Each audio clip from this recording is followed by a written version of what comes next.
ఎన్నికల్లో నిలబడడానికి మనుషులు దొరకాలనే ఉద్దేశంతో అనేక డ్రామాలు, అనేక నాటకాలు, అనేక తోలుబొమ్మలు ఆటలాడుతున్నారు. వాళ్ళకి ఏమీ దొరకలేదు. ఒక డిఎస్ఐ మీద పడి పిచ్చి కుక్కలుగా ఇస్తర మీద పడి కొట్టుకున్నట్టు కొట్టుకుంటున్నారు. నేను వాడిని ఒకటే అడుగుతున్నా, లోకేష్ గారు డిఎస్సి ప్రకటించి 16,000 పైబడి టీచర్ ఉద్యోగాలు ఇచ్చారు. ఇది వాస్తవం కాదా అని అడుగుతున్నా. కర్నూలులో ఆ ఉద్యోగాలు వచ్చిన టీచర్లు అక్కడి నుంచి స్టార్ట్ అయ్యి ఒక ఉద్యమంలాగా, తెలుగుదేశం పార్టీ కాదు, పవన్ కళ్యాణ్ పార్టీ కాదు, బీజేపీ కాదు, టీచర్సే ఒక ఉద్యమాల బాట పట్టారు. మాకు ఉద్యోగాలు వచ్చాయి అని ఆనందంగా.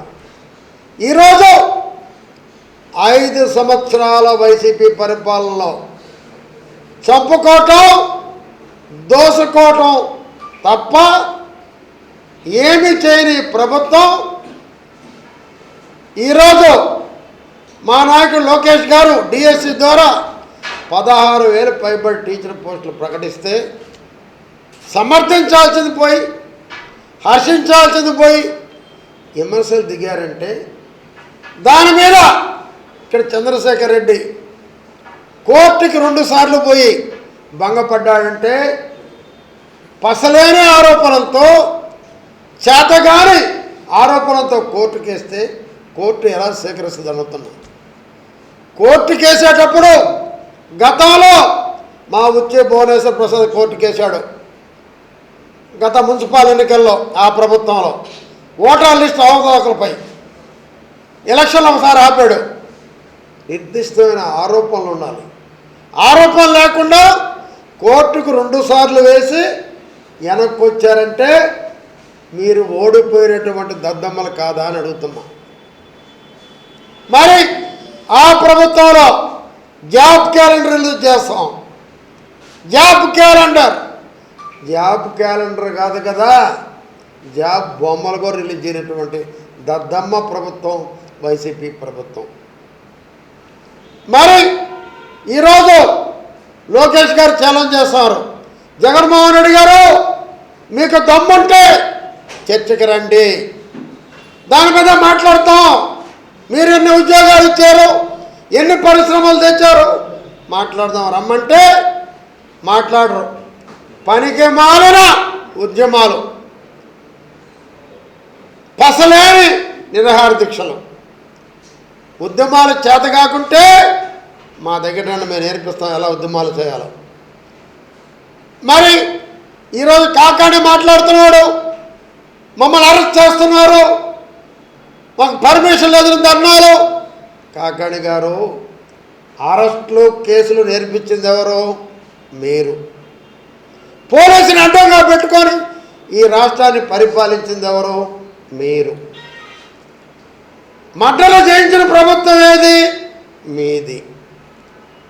ఆ రోజుల్లో ధర్నాన్ని ఇంటికి వస్తే ఇంట్లో నుంచి బయటికి రాలేకుండా పోలీసులను పెట్టినటువంటి ప్రభుత్వం మీ వైసీపీ ప్రభుత్వం. మరి కేవలం మా కార్యకర్తలు ఇంటి ముందు కాపలా పెట్టింది పోలీసుని మీ వైసీపీ ప్రభుత్వం. నేర్పించింది మీరే. నా మీద ఈ రాష్ట్రంలో 64 కేసులు, మొట్టమొదటి కేసులు ఉండేది నా మీదే. పెట్టింది మీరు కాదా అని అడుగుతున్నా. ఈరోజు ఒత్తాస మాటలు మాట్లాడటం, నంగనాచి మాటలు మాట్లాడటం, మీరేదో నిజాయితీగా పరిపాలించినట్టు, నిజాయితీకి మారుపేరైనట్టు మాట్లాడితే ఎట్లా అని అడుగుతున్నా. మరి జన్జీ ఇది ఉద్యమం 30 ఏళ్ళ లోపల యువకులతో, మరి ఆ నిరాహార దీక్షలో ఆ ర్యాలీలో చూస్తే రాజనాల, నాగభూషణం, ముక్కామల, ధూళిపాల వీళ్ళ తప్ప ఎవరన్నా కనపడ్డారని అడుగుతున్నా. వీళ్ళ తప్ప ఎవరన్నా కనపడ్డారా? ఎక్కడైనా ఒక టీచర్ కనపడ్డా? ఉద్యోగరాని టీచరు. ఎక్కడైనా ఒక ఎంప్లాయీ కనపడ్డా? లేదే. మరి మీ ఉద్యమంలో వెంకటేశ్వర స్వామి మీద గోవిందనామాలతో మీరు వెంకటేశ్వర స్వామి గోవిందనామాలను కూడా వక్రీకరించి పాటల రూపంలో పాడారంటే వెంకటేశ్వర స్వామితో పెట్టుకొని గతంలో నాయకులు ఏమయ్యారో ఒక్కసారి తెలుసుకోండి, మీకు బుద్ధి వస్తుంది. ఆ వెంకటేశ్వర స్వామితో పెట్టుకొని ఎలా నాశనం అయిపోయారో తెలుసుకోమంటున్నా. చేసుకోవచ్చు ఉద్యమాలు, ప్రజాస్వామ్యాలనే కాదంటున్నా. ఉద్యమాలు చేయొచ్చు, ధర్నాలు చేయొచ్చు, ప్రజాస్వామ్యాలు సహజమే. అయితే ప్రజలు నమ్మాలి. ఈరోజు కాకాని చెప్పడం ఇది ఒక డిస్కషన్ వచ్చేసింది ప్రజల్లో డిఎస్సీ మీద. వైసీపీ ప్రభుత్వం తెలుగుదేశం ప్రభుత్వం భయపడిపోతుంది. ఎక్కడ డిస్కషన్ వచ్చింది? తెలుగుదేశం ప్రభుత్వం మిమ్మల్ని ఎక్కడ లెక్క చేస్తుంది? మీ ధర్నాలు ఎక్కడి నుంచి వస్తున్నారు?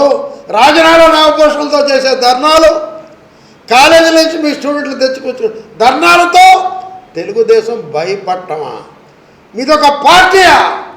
మీకు ఒక నాయకత్వం ఉందా? తెలుగుదేశం ఎవరికి భయపడే పార్టీ కాదు. లేదా మీ వైసీపీ ఆఫీస్ రమ్మన్నా వస్తా. ఎవరు డిఎస్సి ప్రకటించారు 16,000 ఉద్యోగాలు, మరి మరో 8,000 ఉద్యోగాలకి లోకేష్ గారు తయారు చేయబోతున్నారు. దాన్ని ఎగ్జామ్ రాసేదానికి బీఈడీ టీచర్లు రెడీ అవుతున్నారు, సంతోషపడుతున్నారు ఈ ప్రభుత్వం ద్వారా మాకు ఉద్యోగాలు వస్తున్నాయని. మరి ఏమీ లేని నీ నికృష్ట పాలన, నీ అధికార యంత్రాంగం గతంలో ఒక్క ఉద్యోగం తేలా, ఒక్క ఫ్యాక్టరీ తేలా, ₹1 పెట్టుబడి పెట్టలే, రాష్ట్రాన్ని దివాలా తీసిన పార్టీ మీ పార్టీ అని చెప్పి నేను తెలియజేస్తున్నాను. అదే టీచర్ని, టీచర్ అంటే ఒక గౌరవం. తల్లి తండ్రి ఈ మరవకూడదు, పుట్టిన భూమిని మరవకూడదు, మనకి పాఠాలు నేర్పిన గురువుని మరవకూడదు. అటువంటి గురువుల చేత బ్రాందీ షాపుల ముందు క్యూ మెయింటైన్ చేయించి ఆ గురువుల చేత మెయింటైన్ చేయించారంటే మీదొక ప్రభుత్వం అని అడుగుతున్నా. అదే టీచర్ని ఈరోజు చంద్రబాబు నాయుడు గారి ప్రభుత్వం గురు పూజోత్సవం అంటూ పెట్టి వారికి పూజలు చేసేటటువంటి కార్యక్రమం పెట్టింది తెలుగుదేశం పార్టీ ప్రభుత్వం కాదా అని అడుగుతున్నా. కూటమి ప్రభుత్వం కాదా అని అడుగుతున్నా. మీరా మా తెలుగుదేశాన్ని విమర్శించేది? మీరా మా లోకేష్ని విమర్శించేది? చెప్పానండి. చేతగాని దద్దమ్మ ప్రభుత్వం, రాజనాల నాగభూషణంతో ఉద్యమాల ప్రభుత్వం, గురువులతో బ్రాందీ షాపుల దగ్గర బ్రాందీ షాపులు అమ్మించిన ప్రభుత్వం, మటన్లు చేయించినటువంటి ప్రభుత్వం, ₹1 ఈ ప్రభుత్వానికి ఈ రాష్ట్రానికి పెట్టుబడులు తేలని ప్రభుత్వం వైసీపీ ప్రభుత్వం. మీరా చంద్రబాబుని విమర్శించేది? మీరా మా లోకేష్ని విమర్శించేది? మీరా కూటమి ప్రభుత్వాన్ని విమర్శించేది? కేసులు పెడుతున్నారు. మీరు చేసిన, మీరు నేర్పించిందే కదా నాయన. మాట్లాడితే కేసు, మరి సోషల్ మీడియాలో పెడితే కేసు, అరెస్టులు. మరి నారాయణ గారి మీద మొన్న నారాయణ గారు క్లీన్ చిట్ ఇచ్చేదానికి నారాయణ గారు ఎవరు?